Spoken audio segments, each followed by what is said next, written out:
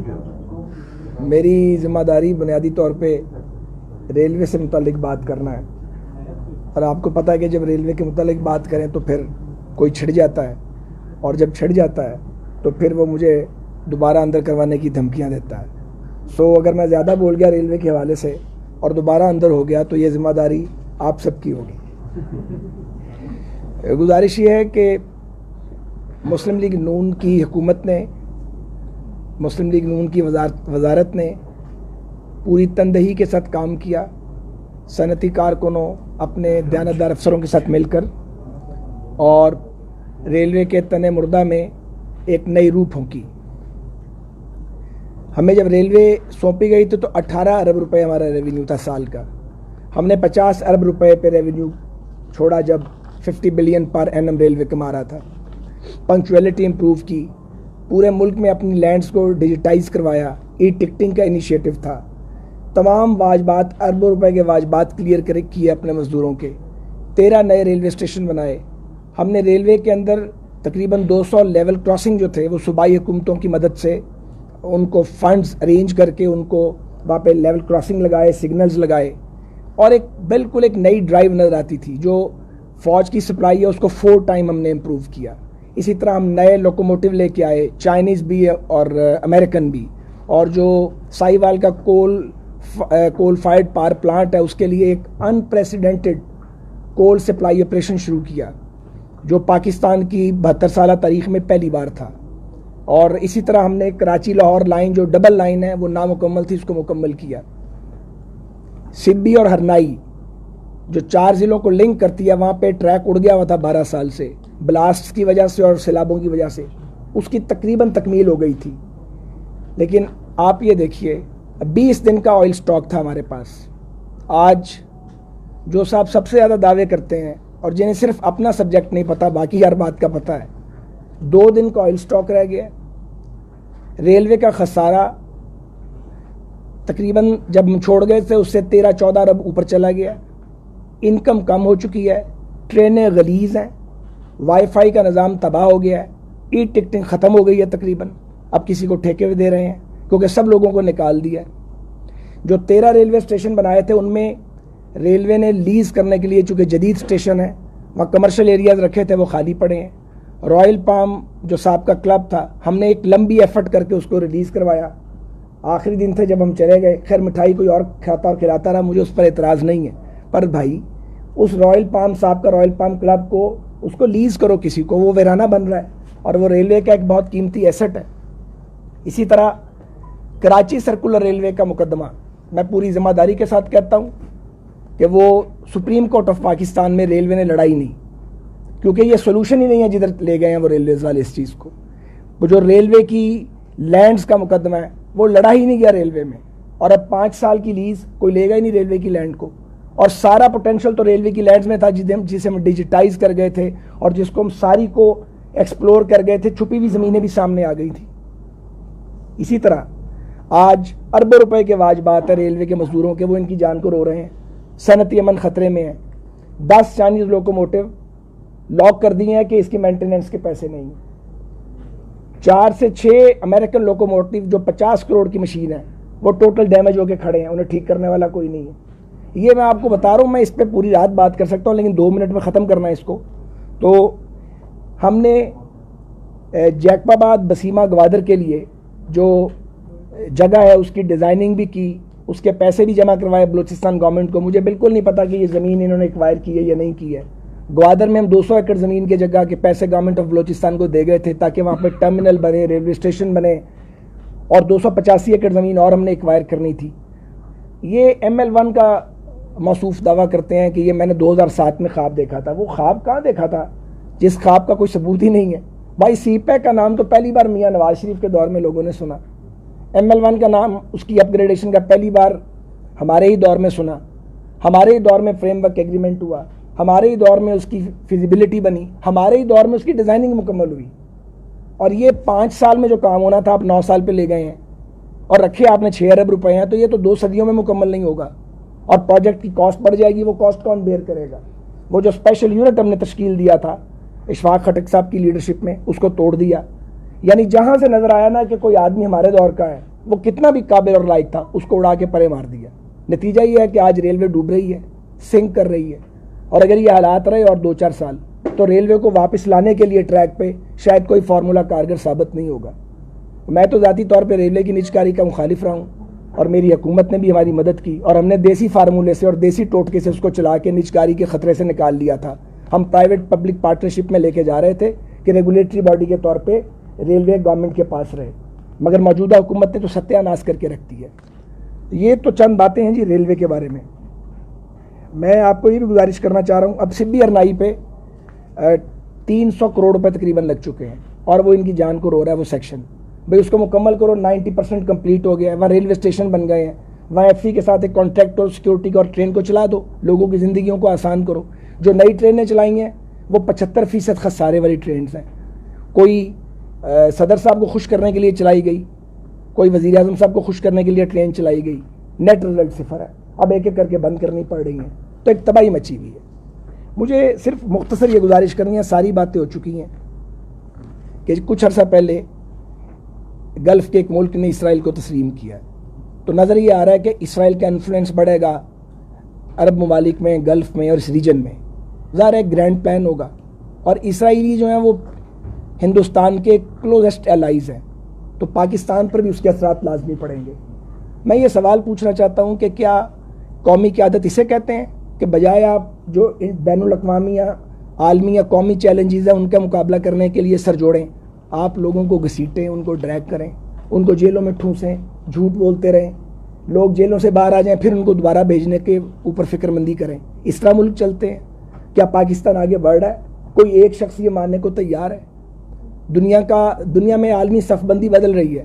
پاکستان کے جو policy makers ہیں ان کے پاس وقت ہی نہیں ہے، حکمرانوں کے پاس وقت ہی نہیں ہے کہ وہ کوئی پازیٹیو بات کریں.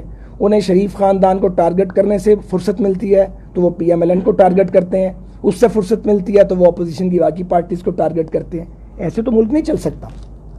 تو میں یہ ضرور کہنا چاہتا ہوں، پاکستان کے تمام جو درد دل رکھنے والے لوگ ہیں، جو سیاسی جماعتوں میں موجود ہیں، پاکستان کے اداروں میں موجود ہیں اور پالیسی میکنگ میں موجود ہیں، کہ اپنے دل پہ ہاتھ رکھ کر یہ سوچیں کہ ہم پاکستان کو کس سمت میں لے کے جا رہے ہیں، اور کیا ہم اپنے آنے والی نسلوں کو ایک مضبوط پاکستان دیں گے یا ایک منقسم تقسیم در تقسیم والا پاکستان، کہ ایک دوسرے کی شکل دیکھنے کے ہم روادار نہ ہوں، ایک دوسرے سے بات کرنے کے روادار نہ ہوں. تو یہ میں سمجھتا ہوں کہ عمران خان صاحب کی حکومت نے، جو ایک جمہوری حکومت نہیں ہے، پاکستان کو ایک ایسے کلچر سے روشناس کروا دیا ہے جس میں نفرت اور تلخی بڑھی ہے اور پاکستان پیچھے گیا.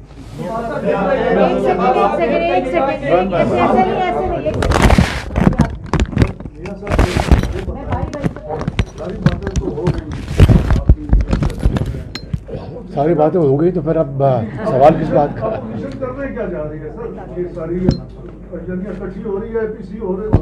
جی بالکل، اس کے لیے میں انشاءاللہ مولانا فضل الرحمان صاحب سے، بلاول بھٹو صاحب سے اور دیگر جو قائدین ہیں انشاءاللہ ان سے رابطہ کروں گا. میں اسلام آباد آیا ہوں انشاءاللہ، اور پھر اس کے لیے اے پی سی کے لیے ہم انشاءاللہ وقت مجین کریں گے.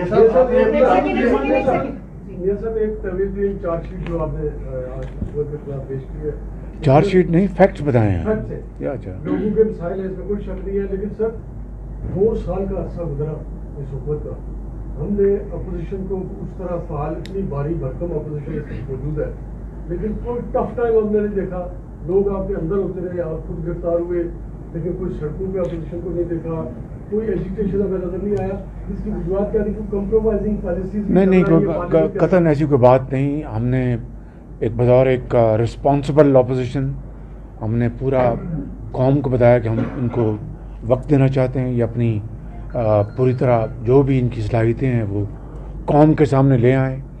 ان کو بھرپور ان کو سپورٹ ملی ان کو، اور اس کے باوجود بھی یہ ناکامی ان کا مقدر ہے.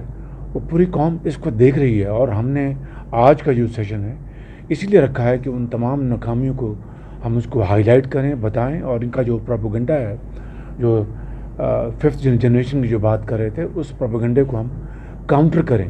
اور پھر جو ہمارے جو آئینی اور قانونی اور سیاسی جو اقدامات ہم